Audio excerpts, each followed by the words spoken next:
Today I brought chicory. And the reason I thought it was important to show you chicory is because it's related to the daisy. It's called an aster, and this is what the flower looks like, but you need to do your own research. And chicory is a plant that everybody needs to know about now because it could be the one thing that could save your life.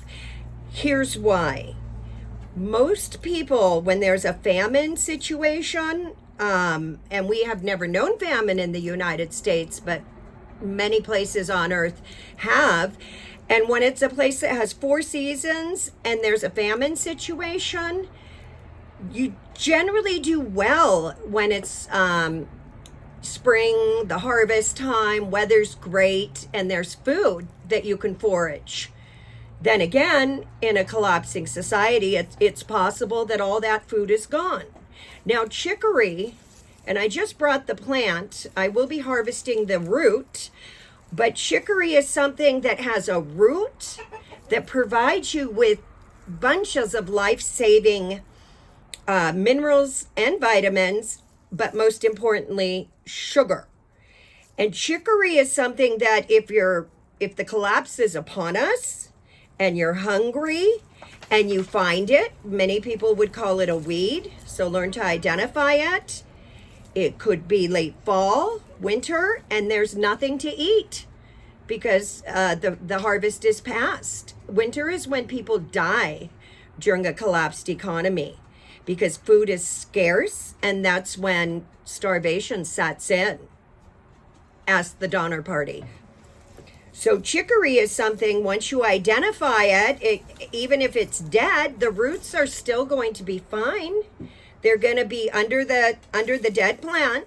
So say it's winter and you haven't eaten because the economy is collapsed, and like dominoes, so has commerce. And the ships from China aren't bringing food because the dollar has been devalued and Americans can't afford to buy. So now Americans who have lived the most decadent lifestyle of all, I think actually going back to the beginning, Americans probably have had the most indulged, save for maybe the Roman or Egyptian elite at their time. But as far as a general population, Americans have had a decadent lifestyle. Americans, most of them, not all, but most have had it pretty easy. And Americans, therefore, are going to have the hardest time going into the collapse. Like Gerald Celente says, when people have nothing left to lose, they will lose it.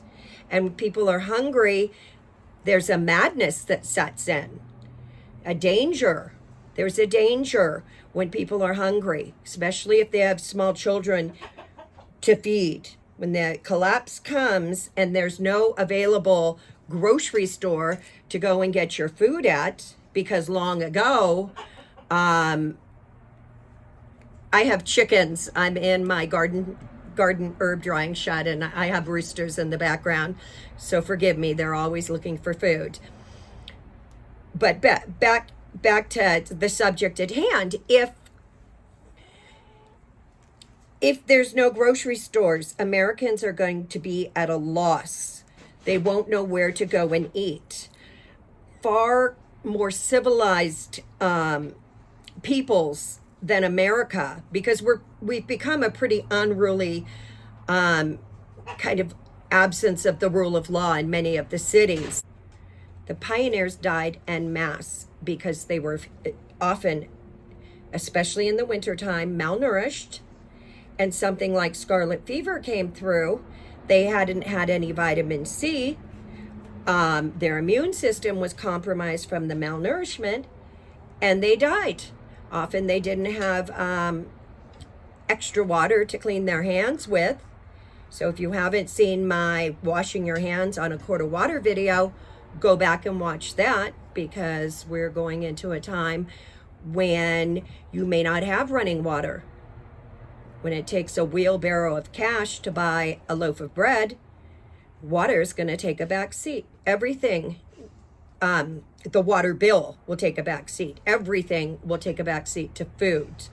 And the dollar, in my opinion, is pretty much, according to Lynette Zhang, has only 3% value left to it. And I heard at the farmer's market, where I still get my news, where a lot of people get their news. So make a product and go to the farmer's market and sell it and build that community. So, as I said, I will be getting off on some tangents because not only do I want to impart to you some wisdom about life-saving foraging herbs, and also we're going to get into the medicinal remedies. But first, I want to teach you what's out there just to keep you alive. Let's get back to the chicory root. With the chicory root, what you would want to do is dig the root up, all of the roots, everything you can get your hands on, wash it, and you would take it, and in a collapsed economy, there won't be utilities, and I keep recommending and suggesting that people go back and get some old hand tools. This is a food processor, and if you haven't gotten a pestle can be used to grind many things. If you don't have a pestle, you're not prepared for the coming collapse. When people can't pay their utility bills because the dollar has completely collapsed, then the utility companies will go out of business. If they don't have customers paying bills every month, they go out of business. And a company like a major electricity company, they can't just shut it off and then shut it back on, even if there was money. So even if you have a solar farm, unless you have water energy, like a water wheel that's generating energy for you, I wouldn't depend on it. I would get the old hand tools now. I can't say this loud enough because solar panels will break. They don't last forever. And I don't know how long the collapse is going to last. Nobody knows, but I know when the dollar collapses and the dominoes begin to fall, and when the utility companies shut down because they have nothing financially coming in because people are spending the last of their money on food, if there's even any food to have at that point. That's why I'm doing the life-saving on food, if there's any food to be had at that point. The supply chain once it shuts down, is not going to just turn back on. The factories aren't going to just turn back on. The electricity companies not going to just turn back on, even if the economy did turn back on. So people who think that, or many people think that the collapse is coming, and for about 6 months they've got that much food prepped, and no means of generating food. A lot of people think that everything's just going to turn back on in regards to the economy. It doesn't work that way. It's a very carefully timed, just on demand supply chain system. The grocery stores need lots of trucks coming every day just to keep the food in. So when things collapse, people get hungry. They get beyond unruly. People who are hungry will do things they never would do otherwise. But if they're hungry and their kids are starving, things could get very violent. We are not living in the 1930s anymore. The people of the 1930s, they had kind of a moral code, and as well in the pioneer days, but even the Donner Party resorted to cannibalism, and those were Puritan types. So yeah, society can quickly get ugly when people get hungry. And so you need to know where to find food that's growing all about you. Sometimes, like the chicory, it's going to look like a weed, but it will be there, even in the dead of winter with snow on the ground. So learn to identify what chicory looks like when it's dead in the winter with snow on the ground, so you could have that food. It will It's something that will save your life. It has chicory root, has potassium, folate, magnesium, vitamin C, vitamin B6, vitamin A, but most importantly, it has sugar. And during the winter time, you're going to need sugar. If you go to, say, an emergency room and they check you in, almost always the first thing they do is put a glucose saline IV in your arm. And glucose is sugar. You can't live without sugar very long. Your brain will break down. So chicory is going to be a fantastic year-round root to be harvesting, even if famine is not on the land, but it will keep you alive. And the way that you prepare chicory is you take the roots, not this is the plant, but you would dig out the roots, you put them in your food processor, you process them, you get a bunch of them here, so they're processed, and you get yourself a nice Dutch oven, because if you don't have utilities, at least you can gather some wood and make a fire and put something nice like this on the grate.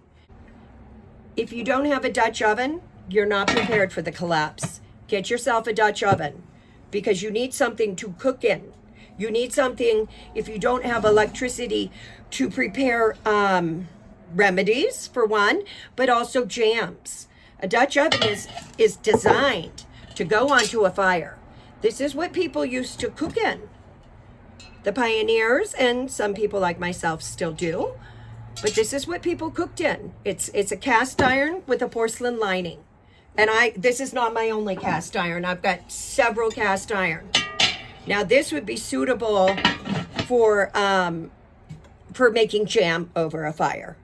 Because if you don't have something like this that's nicely insulated, you go to make jam, even if you do manage to get your berries harvested and have a source of sugar, it's going to burn.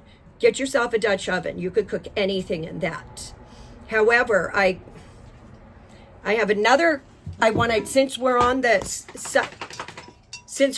subject of cast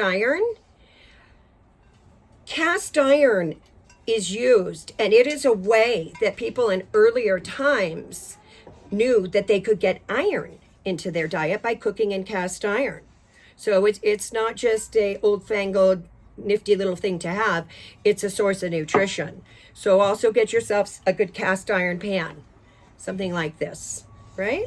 I don't know how old that is. It has a wooden handle, but it is quite old, as are many, many things on my property that I live on. Well, not my property. I am about the third generation here.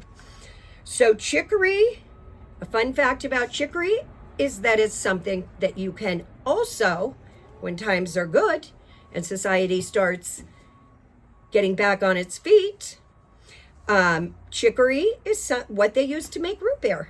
Honestly, chicory and sarsaparilla or sarsaparilla, not the same thing. Sarsaparilla is actually a vine, and the sassafras tree, that's hard to say, is a tree in the Northwest United States. And with the chicory and the sassafras, if you live in the Northwest, you could make yourself some root beer. You would add some sort of sugar, and then the anise seeds, which is also what you make licorice out of. And you could make yourself some root beer. Figure out, as we talked about the ginger, remember? We talked go watch the earlier video, that the ginger root ferments, and that's what they make ginger ale out of. Well, the chicory root with the sassafras root, or if you don't live in the Northwest, you can use the sarsaparilla vine from Mexico. But just like the ginger root ferments, the chicory root will ferment along with the sassafras and a source of sugar and maybe some anise. It will ferment into root beer. You've got to have a source of sugar. People used to use molasses, honey, and of course cane sugar, and they would make root beer. Just as there was a time before this time, and not that long ago, when people used to make root beer. If you wanted a pop, a soda pop, you would have to make it. or someone would have to make it for you. And root beer was one of the first. Sarsaparilla, root beer, and ginger ale were some of the first. And then I think Coca-Cola was after that. But those are some of the first soda pops. So at any rate, get yourself some cast iron. Get yourself some cast iron. Get a recipe box. Start writing this stuff down. Because if people can't afford to buy bread to eat, they will not be able to pay for their cell phones. And you won't be able to pay for your cell phone. And you will not have the Google to just look up things on demand. People need to get back to writing things down. And on that note, I promised every day, because each one of you needs to now go back a little bit in history. People had libraries, sometimes small libraries, but people had little libraries. If you were wealthy, you might have had a big library. But everybody had books. Books were treasured. Since the Gutenberg printing press came out, people have had books. So these are the books of the day, okay? I found some fun ones. I found a couple fun ones for you. This is the first one. It's the illustrated hassle-free make your own clothes book. And this is published in the 1960s. I just thought that was fun. Just fun. Some of the things, I'm on a very old property, but this would not have belonged to any of my people. My people were not hippies. Here's another one. It's a really good one. It's the Naturopathic Handbook to Herbal Formulas. Get this book, have it on hand, because if you don't have your phone, you will be lost. About the time your phone stops working because you can't pay the bill and the companies go out of business and they can't just tool up, is about the time the medical system is going to collapse, and you will want to know how to treat maybe a fever, to keep someone from dying. So there are plenty of things in nature that can treat a fever very, very effectively. Beetroot, turmeric, willow bark tea, a favorite. And we'll get into some natural medicine. But in the meantime, because I don't know when the collapse is coming, it's coming when the powers that be and the bankers, when they decide that they have gotten every last cent out of this economy, they will pull the rug and things will collapse. And that's if there's not a hot war or civil war or cyber outage first. This country is a tinderbox. This country is so divided so that if things do collapse, people are already almost tearing each other's throats out. And the sentiment is so divided. We're so close to a civil war. Can you imagine if you add insult to injury like hunger to this tinderbox? So get yourself a handbook on herbal formulas so you have it. It'll tell you exactly what to do. And we'll go through it. But first, we're still foraging to stay alive. I don't know when the collapse is coming, but in the interim, I need you guys to get some books. You're going to want the books when you don't have your phone anyhow. So this is a fun book. This is hand painting furniture. Because when you don't have technology, it's become an all-consuming pastime of the American people. When you don't have technology, hopefully you'll probably, unless you want to lose your mind, will begin to learn maybe some artistic skills like painting or macrame or knitting, or I'm going to make Amish toothbrush rugs in the wintertime, and I'll teach you guys how to do that. But in a grid down scenario, and if you live somewhere where you have any kind of a winter, whether it rains or snows and you have to be indoors and you don't have YouTube and Netflix and games or anything like that, technology, you will lose your mind unless you start learning to knit. Knitting's fairly easy. You're probably going to want to make scarves. It's something you can do. So learn some skills and get some books. Get some how-to books on any subject. Don't limit it to these. Go to the thrift store or sometimes at the library. They have clearance sales on books. Go and get books so that you have these. Also, maybe if you have children, you might want to get some textbooks. There was actually one other book that's actually, there's one other book actually that's actually a serious one. Get yourself, I would be amiss if I didn't mention this, because again, I don't know when the collapse is coming and I want people to be as equipped as possible. This is a veterinary technician handbook. It's for vet techs. And many people, the reason I say get this book, because many people right now have herds, but they're calling a vet when that animal gets sick. They call the vet. And if the vet's not there, you need to be able to at least have a basic technician's understanding. This is a great book. It's step one. It'll teach you how to deliver. It'll teach you if there's a breech birth and your goat is delivering or your calf. It'll teach you how to save animals' lives. It'll teach you about many different things, so that if you are planning on going into the collapse with animals, you need to make sure you familiarize yourself with veterinary medicine, because unless you know someone personally that's a vet, chances are they're not going to be out and about as things collapse. It's going to be dangerous.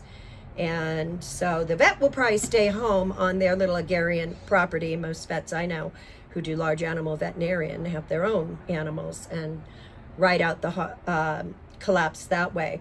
So if you're going to have flocks, herds, you need to understand and be prepared, and at the very least have a how-to book.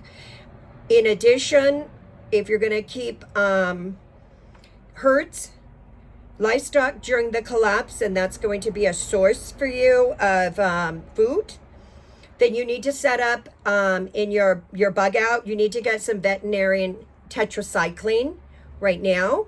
Set it aside, because many of the bovine, the cows, the goats, you need to make sure that you need to learn to identify things like, for example, T. gondii. And T. gondii is something that human women get from cat feces. Well, so do goats and cows. And it is insidious. So you're going to have to learn to recognize that. It will wipe out all of your female bovine producers, all of their pregnancies. It causes spontaneous miscarriage.